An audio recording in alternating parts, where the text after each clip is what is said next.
Are we on the Éarte? I hope Yes, so. we are, because that's the name of the show. Welcome. I'm Sam de Leve, and this is our Children of Éarte after show where I vent my feelings while the party takes a week off from their hike from train to mines. Hey, sometimes these things take a while. It's that classic public transit policy issue, the last mile problem. But our guest tonight can always just blame it on the read. That's right, we have Oba Lauren, aka Lauren Urban, aka Neb, aka Carolyn Stern. Lauren, say hi to the people so they don't think I'm threatening you with wolves from behind the camera. Hi, people. How you doing? Yes, I'm here. I'm here despite the fact that there were wolves. Maybe because of the fact there were wolves. I don't know. Have we already spoiled things? I'm okay with that. There are wolves. There are There wolves. are, but not behind the camera threatening Lauren. That's Nope. very important. But threatening me from behind the camera, no. Before I can pry Lauren's nebulous secrets from her, I am contractually obligated and compelled by the Gaia spell to mention our sponsors. Idol Champions of the Forgotten Realms, you can type bang code in chat for a free Electrum chest in game. I'm told there are some very high quality humanoids in Idol Champions of the Forgotten Realms. And Die Hard Dice. Use code AIRTE at checkout for 10%, and you can get polyhedrals that look stylish. Just like that, we will be doing a giveaway in chat during stream. And with the threat of 5d10 psychic damage out of my way, we move on to our show, but with a reminder you too can ask Lauren questions like, how exactly did you manage to make Neb the most endearing bean? By asking your question with question in all caps in chat. But I go first. I'm excited. It's so good to have you. How are you doing? I'm so excited to be here. I'm doing excited to be here. That's what I'm doing. I'm just happy. I'm slightly nervous because I'm sure there will be questions I can't answer that I want to desperately, but I'll do my best. Chat, it is my role to do my very darndest on your behalf to pry these secrets from her. But honestly, when we were checking in about those kind of questions in our pre-interview, you said something that genuinely threw me.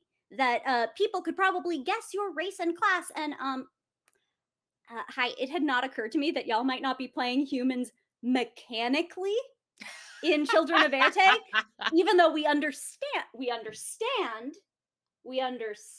your characters to be human.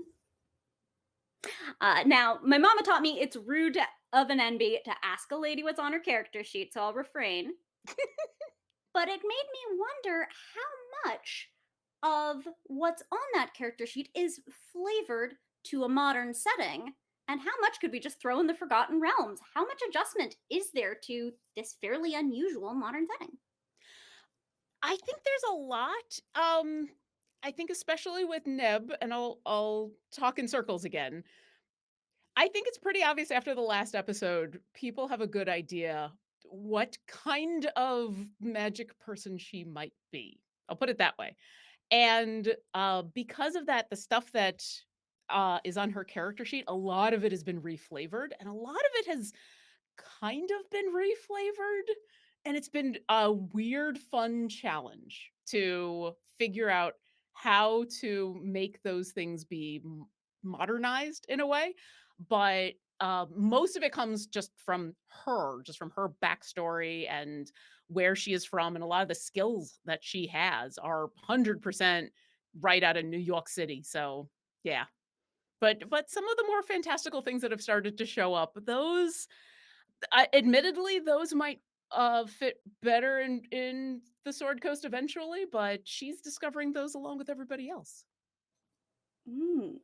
So, how much do you know about Neb that Neb doesn't know about Neb yet? Ooh.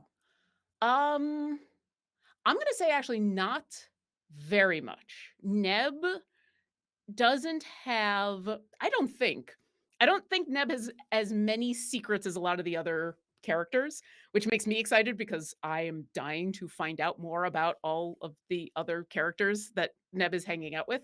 But she's a little more simple she's a little more straightforward. So a lot that's come up for her is simple and straightforward. And so I think there's only a few things I know that she hasn't discovered yet. And that's also been a fun challenge of holding back as much as possible to have that exploration be nice and slow and just be able to sink my teeth into the few things that we get to do every single episode and make them really really mean something. It's been really gratifying as a longtime D&D player to not gloss over these early levels and not gloss over these early bits to that when they happen, they're special, and to really think about, like, how each and everything can happen and does happen and comes up, and it's been really a lot of fun. Have you played a lot of low level stuff? Or you I see a lot of you playing a lot of Dungeons and Dragons on the internet. Go check out everything Lauren's doing. But I often see you as a fairly powerful being. Have you done a bunch of level one? A bit. I my sweet spot, especially for a lot of the one shots that I run, is level 5. That's kind of my jam. If you just ask me to run a game, that's where I'm gonna put people, gives people just enough power to feel powerful, but not have to worry about I can't do everything on my character sheet all at once. So that's kind of where I like to be. I have run and played in a lot of games, fortunately, that have started at 1 and gone to 15, 16, 20. So I've had that experience a couple of times, but this is the first time where those first couple of levels, we've savored them as much as this show. Yeah. It's usually been all right, we're going to be at level 1 just to kind of establish a few things. And then by the next session, we're going to be at level 2. And then a session or two, we're going to be at level 3. We kind of get to a couple of levels fairly quickly. So this is the first time in where I've spent more than, say, a session or two at level 1. At level one, perhaps, but at hit point one, my goodness, it's kind of like you live there. Fallen Angel asked, and I think we all want to know, how many times have you gone down to 1 HP? Are you as nervous for Neb as we are? We're nervous. Is Neb okay? Is Neb's fine. I'm nervous. I'm way more nervous for Neb than Neb is. Although she, I think after this last episode, is starting to realize that some of the wonder that she's seeing is coming with a lot more danger. But to answer the question, I don't remember exactly how many times, but it's been more than once. It's definitely been more than once that she's been hanging out on almost nothing.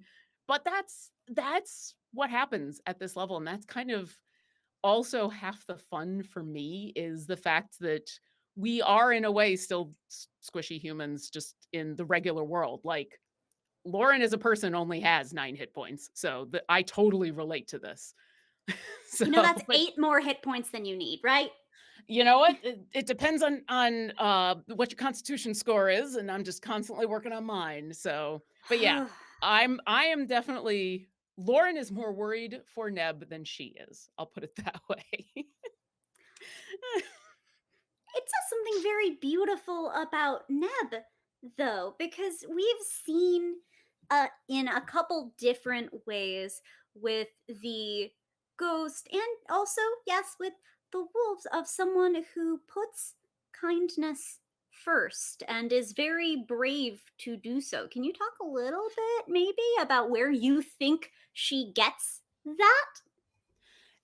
Some of that is her personality. Some of that is her finally having a drive in her life, which we haven't really talked too much about in the game yet. But this is kind of the first thing in her life that's grabbed her and made her want to push forward and find out more. This is the first time in Neb's life that she's had a calling.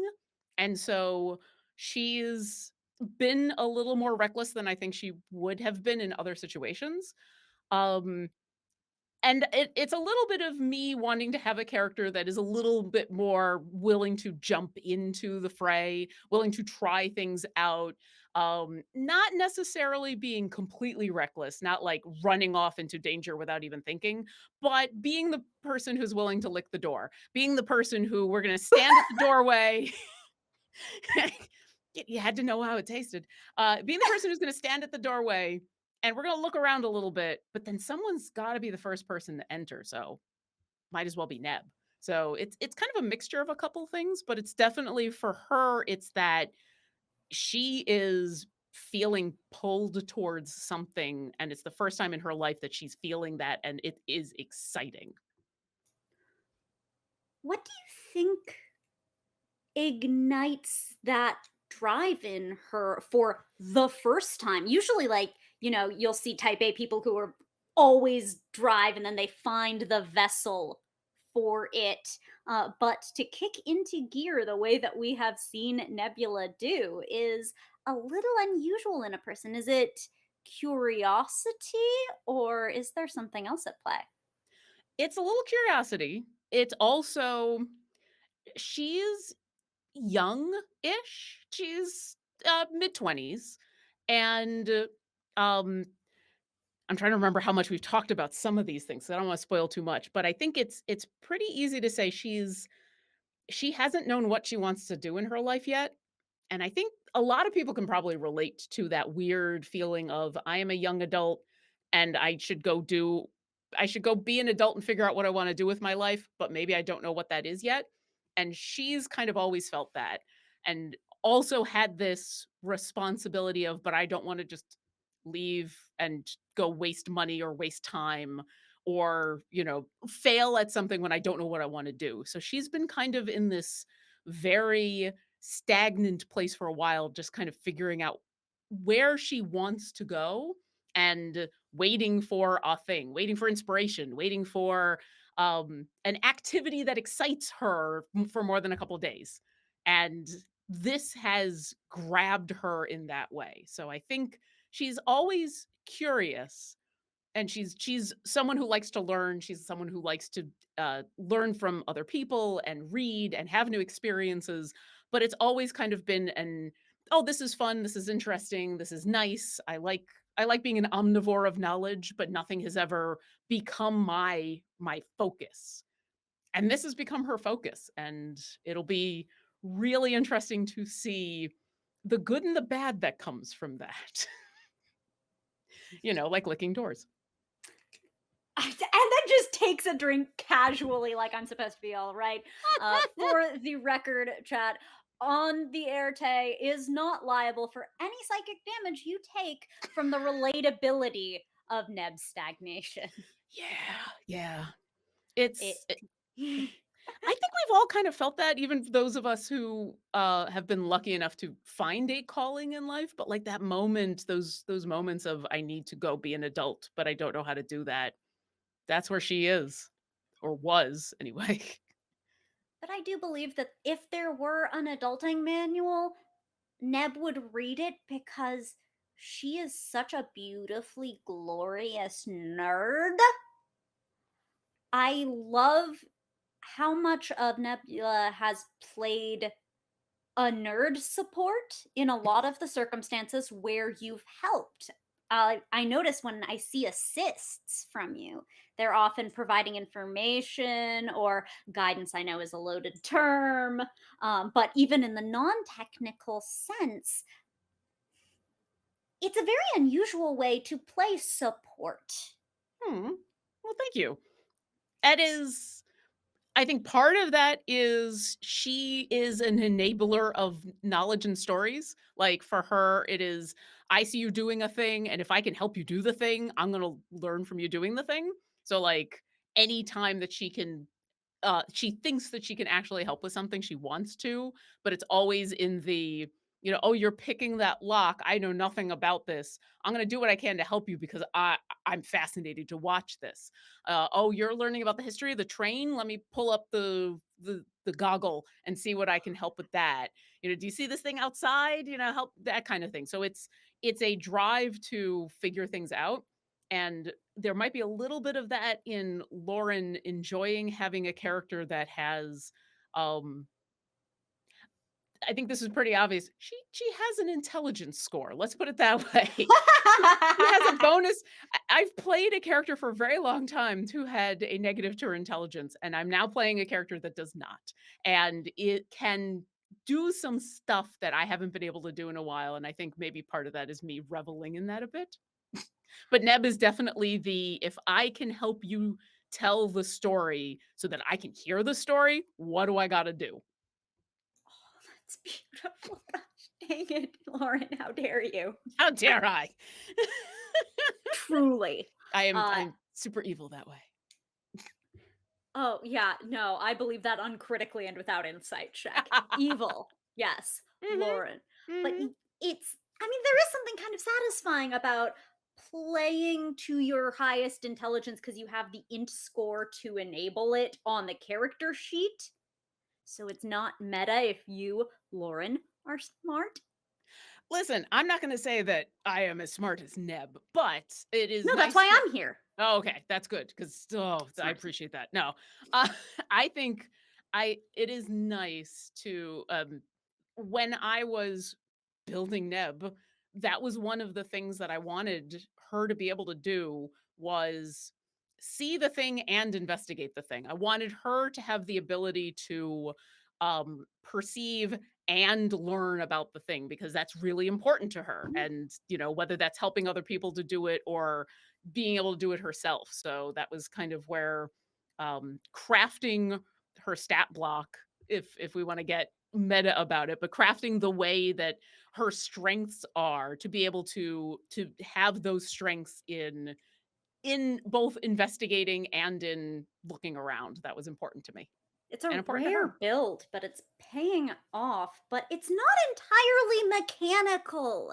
So, Fallen Angel pointed out you came up with some good ideas to solve the puzzles that Deborah came up with. As a player, do you like puzzles? Because you are engaging with them, one, because it's from Neb as a character, that's very authentic, but like, Lauren's having good ideas, and I'm not just talking about licking doors. I don't know if I'm daunted by puzzles, I'll put it that way. I like them, but I am worried that I am gonna get stuck. And that's kind of been the beauty of Deborah's games and the puzzles that she puts out is even when we're stuck, there's always something else to do, there's always something else to try, there's always another avenue. I never feel my fear with puzzles is kind of the old school point and click adventure in where if you don't know what to do, that's it. You're stuck sitting there until you figure out what thing to put together with what thing to make the thing The happen. soap with the bucket with the strawberry jam. Yeah, what do I do? Obviously. Yeah, what do I do with the lint in my pocket so that I don't die to the grue? Like it's that kind of thing. So that's always kind of been my fear with puzzles. And so knowing that, oh, we can go ahead and just try a bunch of stuff and really explore how do we get past this door? How do we do this? And if we fail, if we're not successful at doing that puzzle, there's other things that we can do. There's other places we can go. There's other avenues that we can explore. So for me, that's been kind of a pressure valve of letting Neb try all the things because it's it's a little easier to know, oh, I can always go and do something else if I get really flummoxed. So that's part of Deborah's amazing design, I think. We got to talk on our premiere episode of On the Day about how she constructs puzzles. And y'all, it is well worth a watch for any DM who is interested in spending multiple episodes with their players on a door.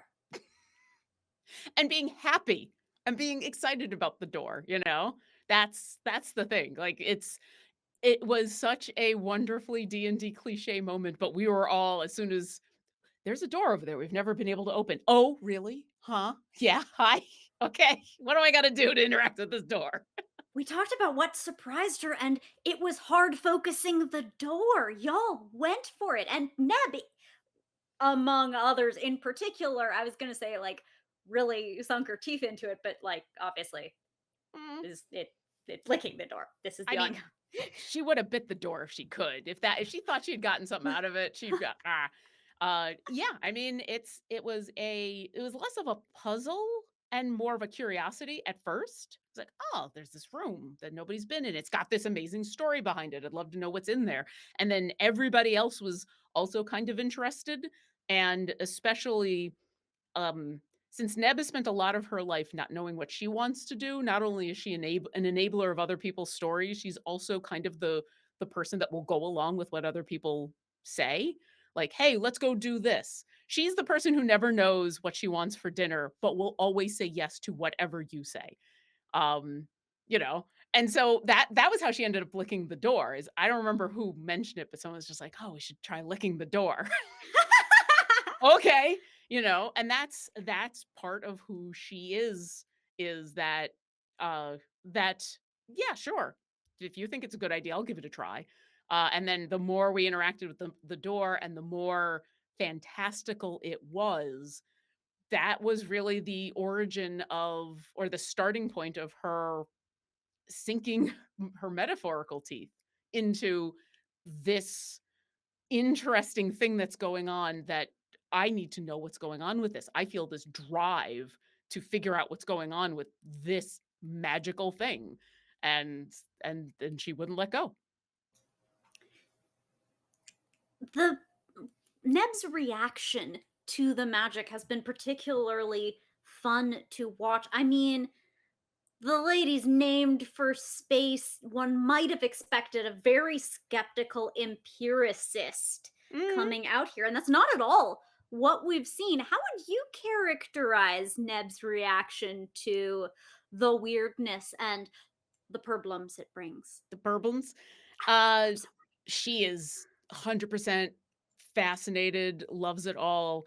The space thing, once again, we haven't had a chance to really go into it too much, but for her, there's a lot more history there, and it's a Yeah. lot more of the beauty of space more than the science behind it. And so for her, the door, what was inside the room, everything that's been going on with the train, just the more and more there were these fantastical things happening, she's been very, I'm trying to say this in just the right way.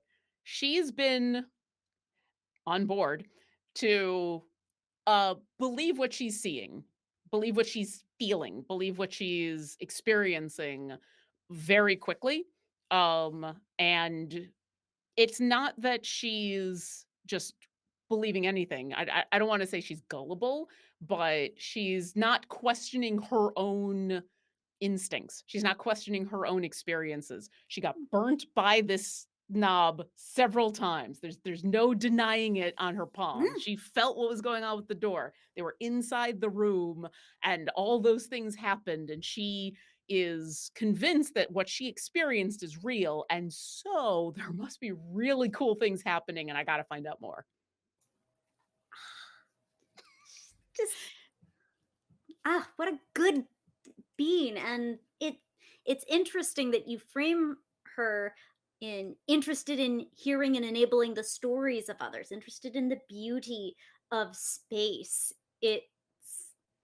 It's focused on the arts of it all in the science just a little bit. A little Did you? bit. Should we be keeping our eyes open? I mean, always, but we'll see what happens. I'm once again trying to talk in circles. We were talking right before this, but about what Neb is, and I think a lot of people have guessed it by now, at least the beginnings of it after the last episode. But there's still some fun things that are happening. So I admit it was only in pre-show prep for this and maybe a little last episode, but mostly just pre-show prep that I started to figure it out.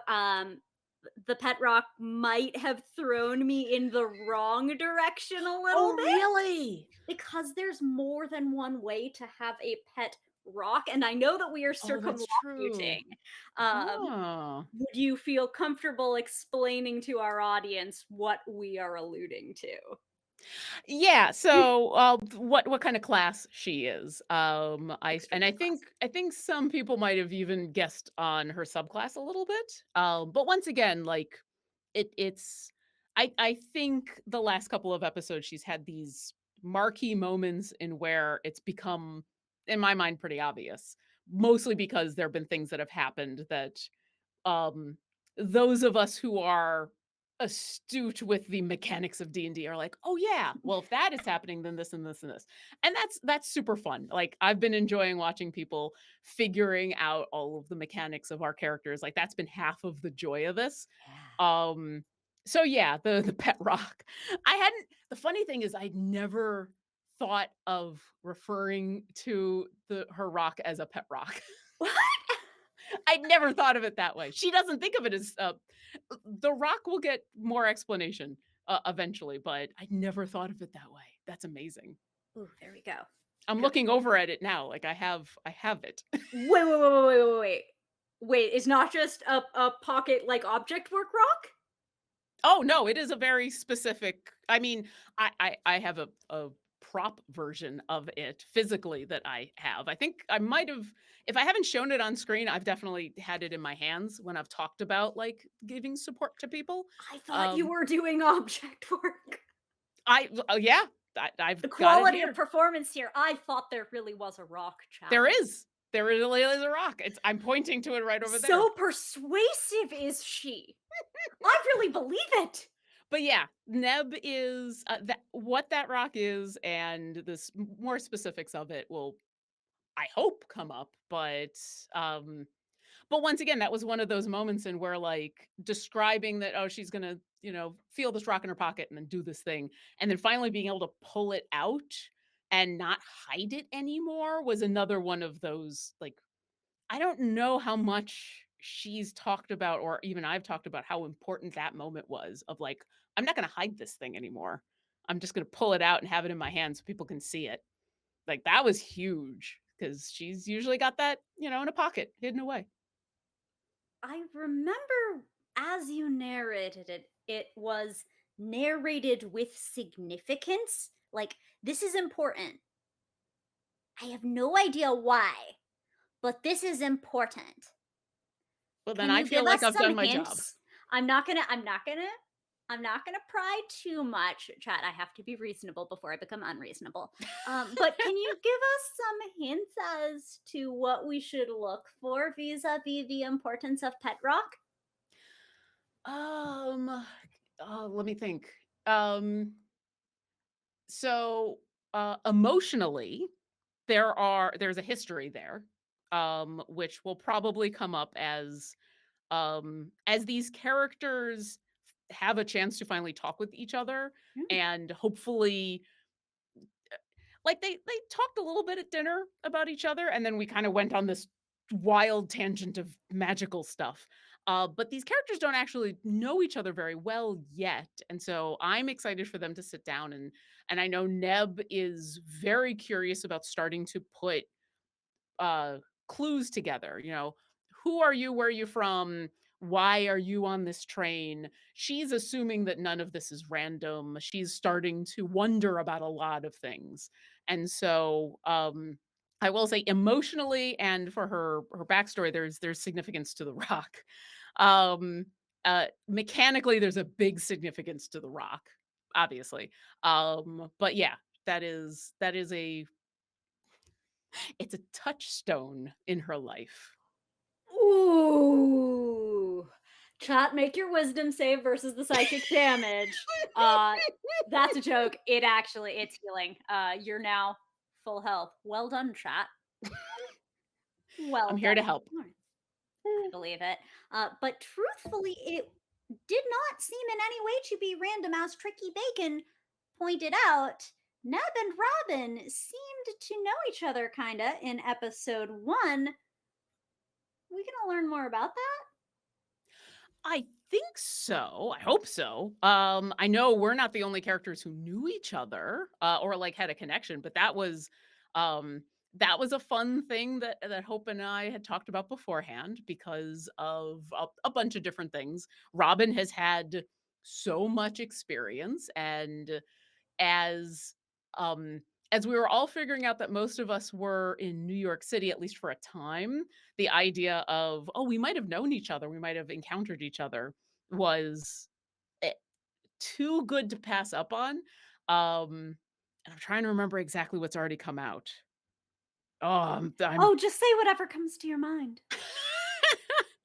Oh, let me just give the whole backstory. But yeah, they've definitely, it's been a very long time, but they do know each other um long enough that I do remember Robin remembers Neb before she had the blue hair, and she's been dyeing her hair blue for a while. So Hmm. they've known each other for a little bit, but it's been a while. And um N definitely, Neb is super happy to see Robin because as someone who is a fan of listening to people tell stories about their life or experience that they've had, as we've all learned, Robin has had a lot.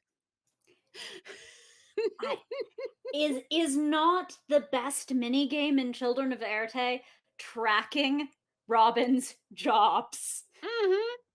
Oh, yeah. I've watched in chat after. I'll go back and, watch bits of the episode to see what chat is saying, and the whenever Robin drops, "Well, I used to do this," then it just turns into a whole game in chat of like, "Well, I used to be on a space station when I was young." I like the wild things they Oh, say in chat is so much fun to watch.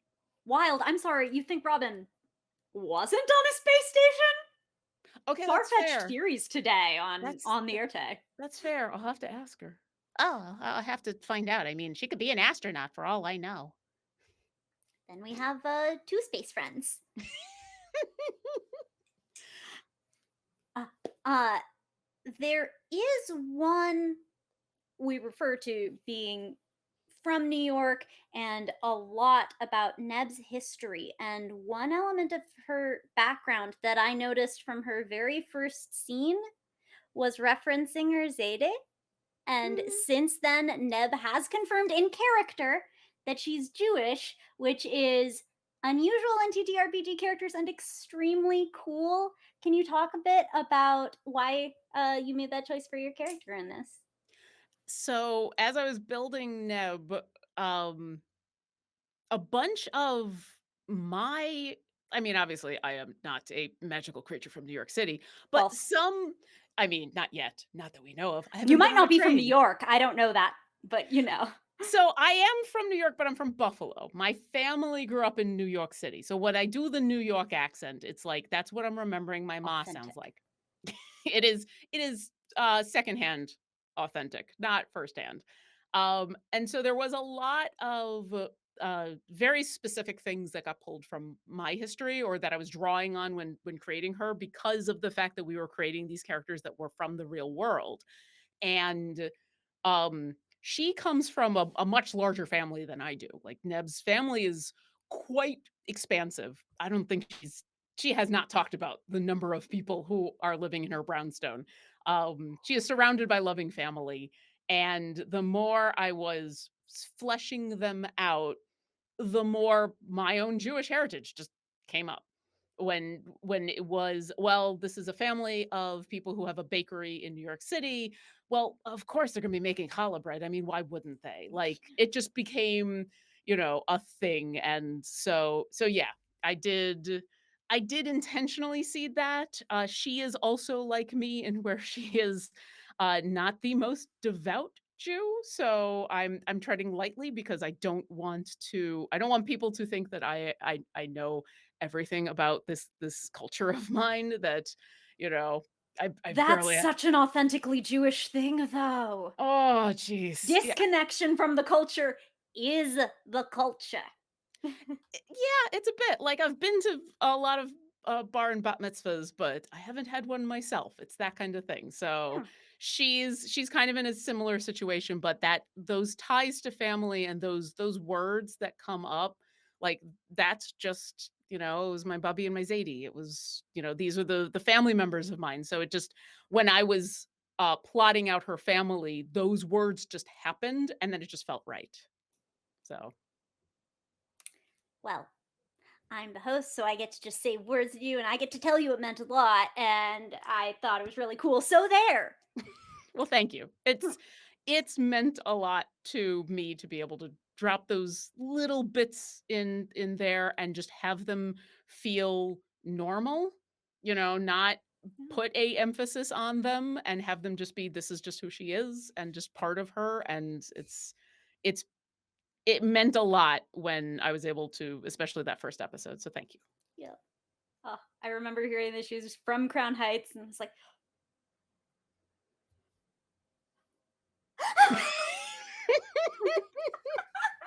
Yeah, yeah, yeah, and that's part of my history. My mom and that side of my family are Jewish. Both my parents are from New York City. My that side of my family does. It's not a bakery, but they do own a hardware store in New York that's been in the family for forever. So there was a lot of that I was pulling from. There were a couple of interesting conversations with my mom, calling her up and be like, "Ma, all right, and so I'm working on a character. Help me." Yeah, I know that it's the D&D thing. I know you don't understand. Okay, remind me. I know you love me and you don't understand. Just help me out here. There was a bit of that. So, hey, no matter what, she's proud of you. she is. She's very proud of me. What is your favorite thing of Neb that is Lauren? Since there are some biographically, as we're hearing, uh, but what do you think the two of you share that like you're really happy about? Happy for Neb because Neb should have as many Lauren traits as possible. That just improves the character of a person. Um, but likewise, what trait do y'all share that you like having? I think at least some of her reaction, some of her joy at the magic that has started to happen, I would like to think I would have the same reaction. Who knows? I can't say for sure, but I would like to think in that same situation that the wonder of it all would be the primary emotion. And so yeah, so that's there's a bit of that in there. I wanted her to be more excited than scared, and I think that was part of me. Yeah. The capacity for wonder is a beautiful and profoundly endearing reaction of Nebs. Uh, and it helps to keep a nice balance among the party because there are absolutely people who are scared. There are people who are trolling the people who are scared. Uh, but to simply, not too simply, but to have that capacity for wonderment and joy in the face of, I don't know, doors that straight up burn your hand. Yeah. Uh, to find that little spark says beautiful things about Neb and Lauren. Well, and that's also been one of the most fun in the last couple episodes, interactions with all the other characters. It has been that push and pull of what are you feeling, what are you seeing. One of the things I did not expect that has happened now a couple times has been how much she has aligned with Silas on a bunch of things about their reactions to things. Like Silas has also shown this kind of, this is super cool and look at all this stuff that's going on, and yeah, this is probably an evil boss monster from the video games, but like, he's got more of the caution of the wonder than Neb does, but like the two of them have definitely reacted in similar ways. And considering, I mean, I don't know what's going on with Silas's backstory. I don't know where he's from. Neb doesn't either. She's fascinated. She wants to know more, but it sounds like they are from two completely different worlds. And then to have kind of that similar, this is awesome reaction. And that's been really fun to play off of. And then even with some of the, like, Fairuza being much more, oh, there's got to be a reasonable explanation for this. That's been also fun because, like, for Neb, that's important to have that perspective of maybe she's both physically and also just perceiving wise seeing things that I am not, kind of thing. Different perspective. Yeah, that natural 20 double 20 natural moment on the train might be one of my favorite moments that dice have ever given me. I was so excited about when the two of us both rolled a natural 20. I'm like, this is amazing. This is this like Neb is gonna follow Fairuza everywhere like a puppy just to be, "I wanna help you because we're a team now. This is amazing." Oh, I love that the synergies between the different characters have been fascinating. Though, do clip it, chat. Uh, Lauren said Silas and caution in the same sentence. Yeah. I mean, I think he's got more caution. He definitely has more caution than she does. Like, if One only of you was outside of a train. Yes, that's true, that's true. What I'm thinking of mostly is, the interaction with the spirits in the room, and the fact that he he had the thoughts of, "Oh, this is probably a trick and a trap, and this is probably, we're gonna do this thing, and then it's gonna be the video game boss monster that we're gonna have to defeat." Whereas Neb had a more hopeful, positive reaction to everything that was going on. But the fact that they were both going, "This is magic," was endearing for her. And I mean, it's okay if he's a little more, at least in that sense, cautious. Though going on top of the train, honestly, that was another one of those almost dice roll moments that I Neb regrets not following him. And that becomes important later on in a couple of ways. But yeah, Neb super regrets not braving that jump. In a couple of ways, you say. Yeah, well, he went to go be brave and explore and do things, and she did not, and now he was stuck on the top of the train alone, and, you know, that's and things went bad. Things went real bad, so so she So the does have a lesson we took away is we need to go onto the train more. The yeah. problem was we didn't also go on the train. I want to make sure that I'm getting this correct for the record. Yes. Okay. To Neb, the problem was because the second time when the train had stopped and he went up and she tried to follow him and then failed, like she that sucks. For Lauren, that was amazing because that's an amazing like continuation of that interaction of like, I've once again failed to get on top of the train with Silas. Like that moment was super, super fun and deep. But yeah, that's one of the reasons she was like, "Yes, let's go on top of the train. Absolutely. Let's do this now. I'm gonna make up for the fact that I didn't do it before." Ah.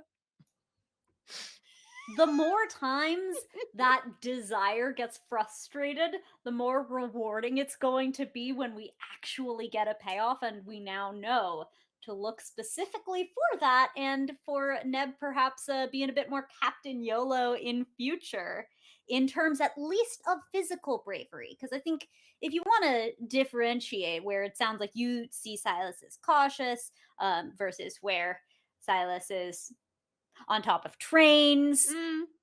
seems to come back to that interpersonal or interrelational bravery Oh yeah. with it's not, there are no people or person, spirit, well, beings on top of the train for Silas to go see. But when Neb stepped up, it was connecting with someone, and that seems to have driven quite a lot.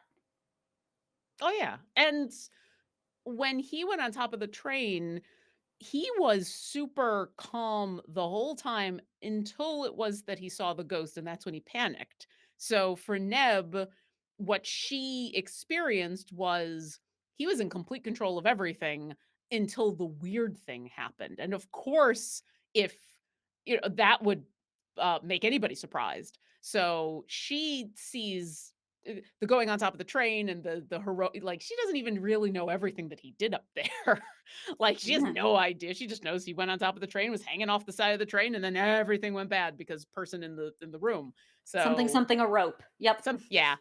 There were ropes and getting bags and everything. A lot of that is a little bit of a blur to her.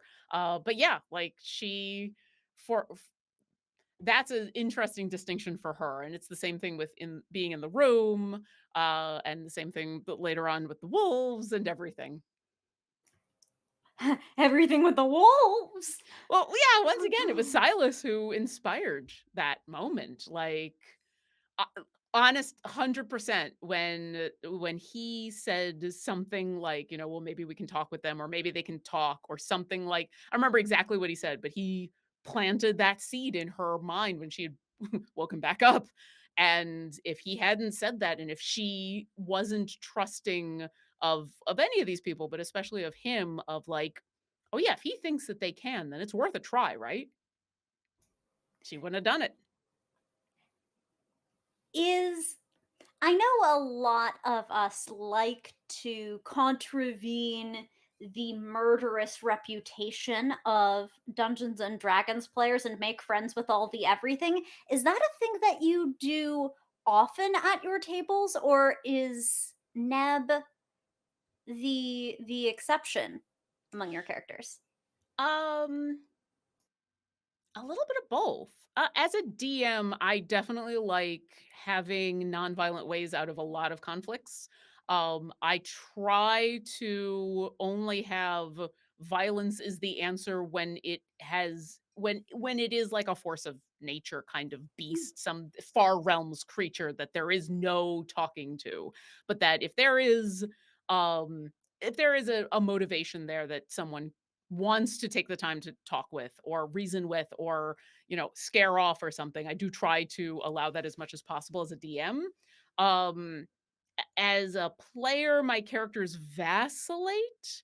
I do tend to err on the I'm not a murder hobo. I try not to be the person who runs off to go fight the thing.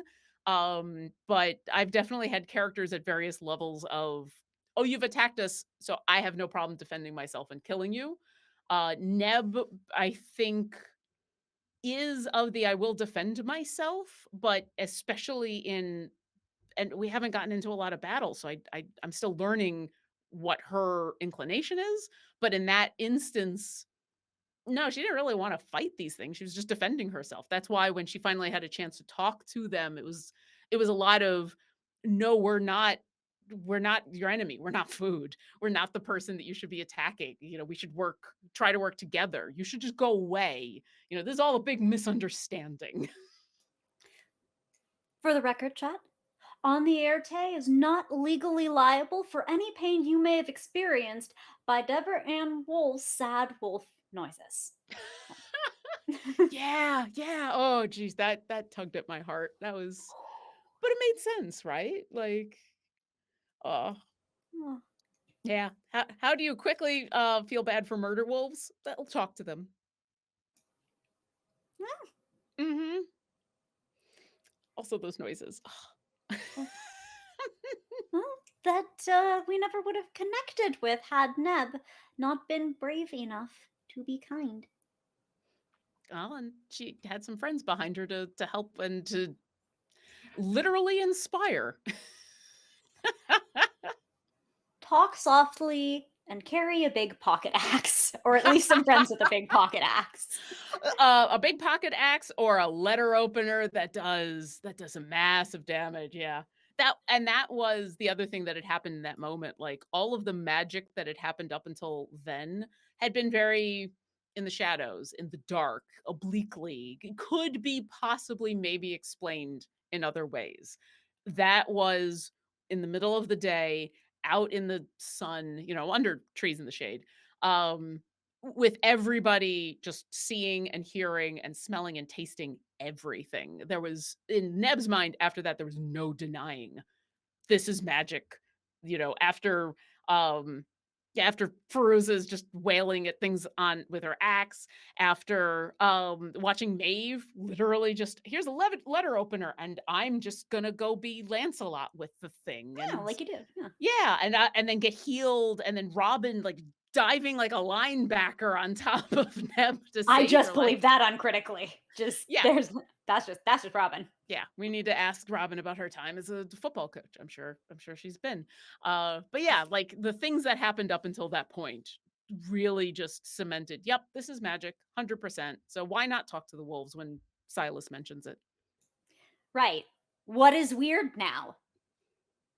Right? So we might as well try a weird thing until we find out what is too weird. What is perhaps three weird? Oh, Uh, yeah.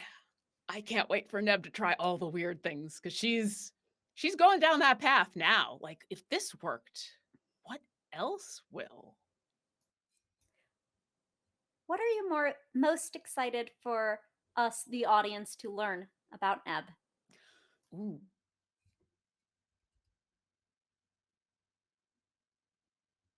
There is a story behind why her voice is the way it is.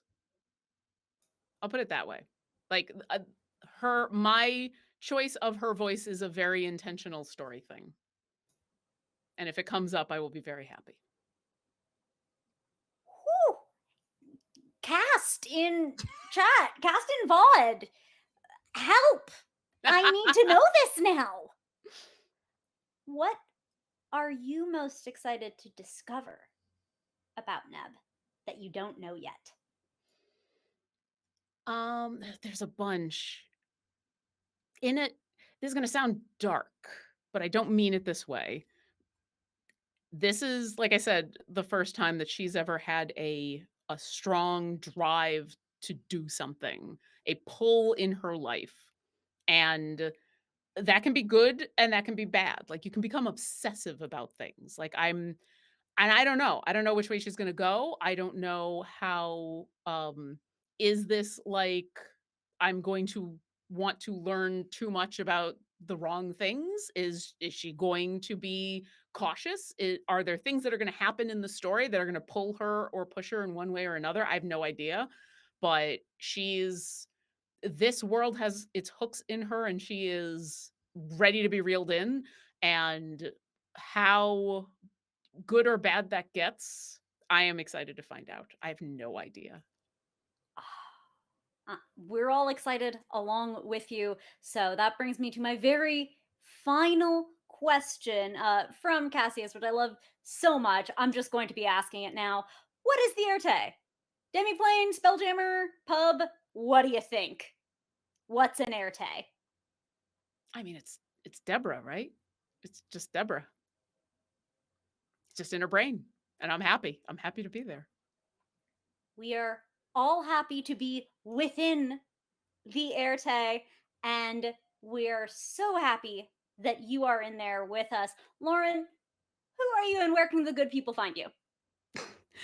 I'm Lauren Urban. I am super happy to be here with Sam, who is lovely and wonderful and asks all the most amazing questions and is a joy to talk to. I am also found as the content coordinator for Idle Champions of the Forgotten Realms, a little game that I like that is, I've been working on for a little while. You can also find me on Twitter as Obo Lauren, where I do D&D stuff and occasionally Obo stuff, and every once in a while, just other things. But yeah, that's where I am. And that'll about do it for us. Don't forget to tune in here at Demiplane at the same wolf time, same wolf channel next week for the continuation of Children of Éarte. Thank you again so much, Lauren. It's been so good to have you. I am Sam de Leve, and until next time, we're going off the Éarte.